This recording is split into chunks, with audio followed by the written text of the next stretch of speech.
بسم اللہ الرحمن الرحیم نحمده ونصلی علی رسولہ الکریم اما بعد۔ دجال قادیان مرزا غلام احمد قادیانی اور اس کے نام نہاد ان بھکتوں اور پیروکاروں کے تعلق سے گفتگو چل رہی ہے۔ آج ہم غلام احمد قادیانی اور اس کے ان بھکتوں، مریدوں، نام نہاد امتیوں کے متضاد بیانات پر روشنی ڈال رہے ہیں۔ اس لیے ہم نے اس کا عنوان قائم کیا ہے خوش فہمیاں یا خوش گپیاں۔ شمس الدین قادیانی کے مکتوب کا جواب کا سلسلہ چل رہا ہے، اور اسی جواب کے ضمن میں آپ سے مخاطب ہوں۔ شمس الدین قادیانی مبلغ، آپ اس خوش فہمی میں ہیں کہ آپ سچے مرزائی ہیں، لیکن میرے نزدیک خوش فہمی نہیں، خوش گپیوں میں مبتلا ہیں۔ جب آپ اپنے مرزا کے مکمل دعاوی کو قبول نہیں کرتے تو سچے مرزائی کہاں؟ بعض دعووں کو آپ نے تسلیم کیا اور بعض کو مسترد کر دیا، ایسا کیوں؟ کیا آپ بھی تضاد بیانی کے عادی ہیں؟ میں پہلے لکھ چکا ہوں کہ مرزا کا دعویٰ تشریعی نبی ہونے کا تھا اور خود کو وہ خاتم الانبیاء اور رسول سمجھتا تھا، تو آپ اسے اتنے عظیم مرتبہ سے نیچے کیوں گراتے ہیں؟ کیا آپ نے مرزا کا دو ٹوک اعلان نہیں سنا؟ وہ لکھتا ہے، مبارک ہے وہ جس نے مجھے پہچانا، میں خدا کی راہوں میں سے آخری راہ ہوں، میں اس کے سب نوروں میں سے آخری نور ہوں، بدقسمت ہے وہ جو مجھے چھوڑتا ہے کیونکہ میرے بغیر سب تاریکی ہے۔ روحانی خزائن جلد نمبر 19 صفحہ نمبر 61۔ شمس الدین صاحب، آپ بھول بھلیوں میں ہیں یا آپ نے حقیقت کو چھپانے کی کوشش کی ہے، یا پھر اپنے مذہب کا مطالعہ نہیں کیا ہے؟ آپ نے مسلمانوں پر الزام عائد کیا کہ وہ اللہ کی نعمت کا انکار کرتے ہیں۔ جناب علی، ہم مسلمان تو سرور کائنات، نبی آخر الزماں، خاتم النبیین والمرسلین، حضرت محمد رسول اللہ صلی اللہ علیہ وسلم پر ہر طرح کی نبوت اور نعمتوں کو ختم مانتے ہیں۔ آپ کے بعد کسی طرح کی نبوت کو فتنہ اور زحمت مانتے ہیں۔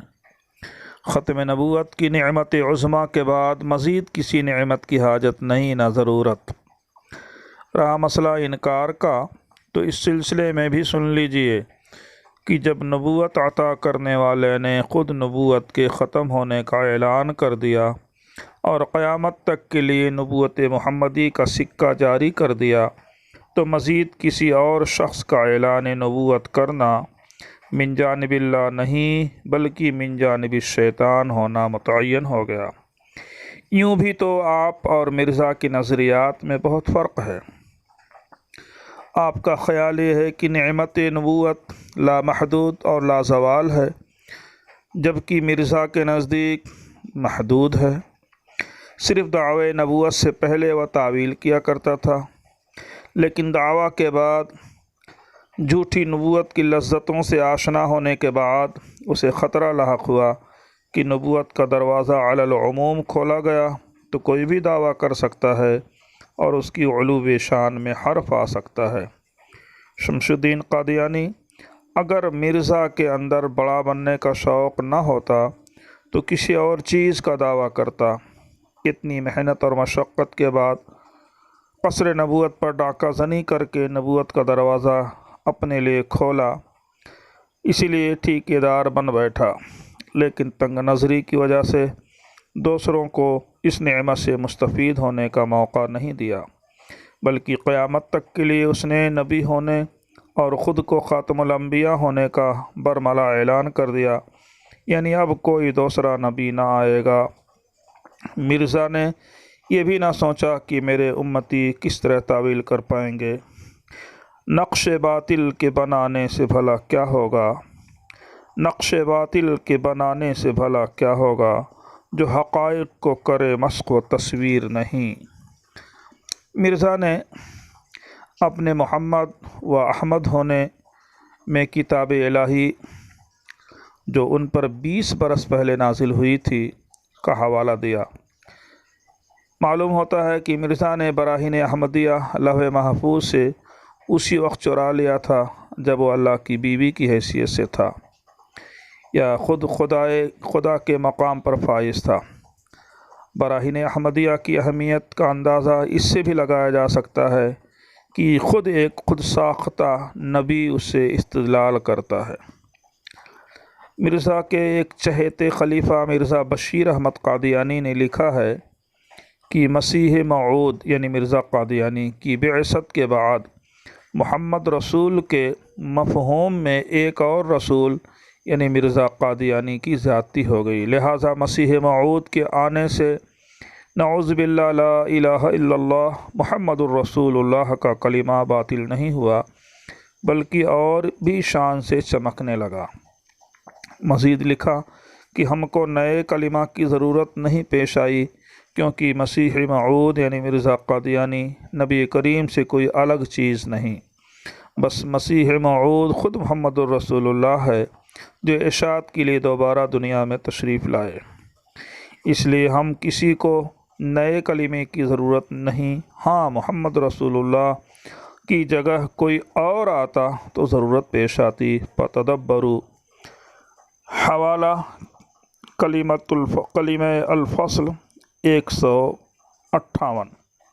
شمس الدین قادیانی، یہ عین محمد یا بروز محمد ہونے کی منطق مرزائیوں میں چل سکتی ہے یا نہیں چلے گی، کیونکہ اولاً اسلام میں تناسخ کا عقیدہ نہیں، دوسرے اگر 1 منٹ کے لیے بالفرض مان لیا جائے تو محمد صلی اللہ علیہ وسلم نعوذ باللہ ثم نعوذ باللہ مرزا میں حلول کر گئے۔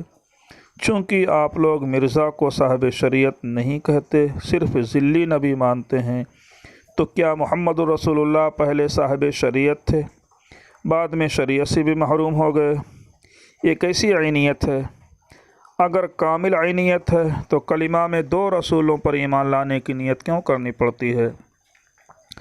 بدعقل اور بد دماغ مرزائیوں، یہ کیسی عقیدت ہے کہ کلمہ میں تبدیلی کی ضرورت نہیں پڑی، کہ 2 رسولوں پر ایمان کی نیت کافی ٹھہری، لیکن مرزا کی ہزاروں وحیوں اور الہاموں کو کیا کرو گے؟ کیا وہ شریعت نہیں؟ اگر اسے نبی مانتے ہو تو اس کی باتوں اور وحیوں اور الہاموں پر ایمان بھی ضروری ہے، اس کے بغیر اس کی نبوت پر ایمان کافی نہیں ہے، بلکہ وحیوں اور الہاموں پر ایمان لانا ضروری ہوا، تو یہ ماننا پڑے گا کہ دونوں میں عینیت باقی نہ رہی۔ قرآن و حدیث کو تم منسوخ قرار دیتے ہو۔ اچھا یہ بتاؤ کہ مرزا نے صرف عین محمد ہونے کا دعویٰ کیا ہے؟ آدم، نوح، ابراہیم، یوسف وغیرہ کا دعویٰ نہیں کیا؟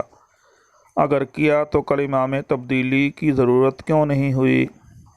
معلوم ہوا کہ تبدیلی ہوئی اور یقیناً ہوئی ہے، کیونکہ بغیر کلمہ کے شناخت نہیں ہوتی۔ میرے نزدیک ہر مسلمان کے لیے یہ کلمہ ضروری ہے، لا الہ الا اللہ مرزا عدو اللہ، لا الہ الا اللہ مرزا محرف دین اللہ، لا الہ الا اللہ مرزا اخبث فی خلق اللہ، لا الہ الا اللہ مرزا دجال و کذاب، لا الہ الا اللہ مرزا مرتد عن دین اللہ۔ اگر کوئی مسلمان یا اس طرح کا کلمہ نہیں پڑھتا تو خود مرتد و زندیق ہے۔ آج کے لیے بس یہیں تک، انشاءاللہ یہ سلسلہ جاری رہے گا، انتظار فرمائیں۔ وما توفیقی الا باللہ۔